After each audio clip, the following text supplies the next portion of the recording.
मैं 100% श्योर हूं कि आप में से मैक्सिमम लोगों को 15 अगस्त 1947 के बारे में ये 5 बातें नहीं पता होंगी, और इसमें से जो लास्ट वाली फैक्ट है ना, वो सबसे इंटरेस्टिंग है। पहली बात ये कि इंडिया और पाकिस्तान की आज जो हम बाउंड्री देख रहे हैं, ये 15 अगस्त को नहीं बल्कि 17 अगस्त 1947 को ऑफिशियली अनाउंस हुई थी। दूसरी बात यह है कि हमें आजादी दिन के समय नहीं बल्कि आधी रात यानी 12 बजे मिली थी, और 12 बजे चाचा नेहरू ने अपने आजादी की स्पीच दिया था। कुछ इतिहासकार तो ये भी कहते हैं कि रात 12 बजे का समय उज्जैन के ज्योतिष सूर्य नारायण व्यास जी ने डिसाइड किया था, और उन्होंने कहा था कि यह समय भारत के उज्जवल भविष्य के लिए सबसे शुभ मुहूर्त है।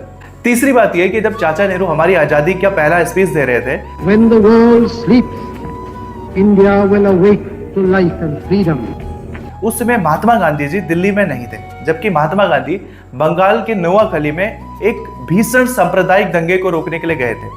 हुआ ये कि उस रात महात्मा गांधी जी जल्दी सो गए, और उनको इस बात का अंदाजा ही नहीं था कि रातों रात हमारा देश आजाद भी हो गया है, क्योंकि वो उस रात जल्दी सोने की वजह से रेडियो पर पंडित नेहरू की वो स्पीच नहीं सुन पाए थे।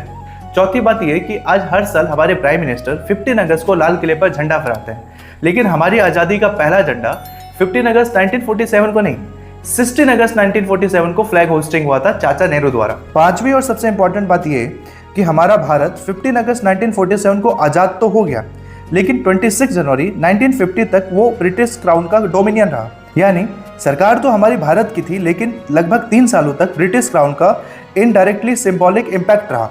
26 जनवरी 1950 को हमारा कॉन्स्टिट्यूशन लागू हुआ, और फाइनली हमारा इंडिया एक इंडिपेंडेंस कंट्री के साथ साथ एक रिपब्लिक कंट्री बना, जिस पर ब्रिटिश क्राउन का अब कोई इम्पैक्ट नहीं था।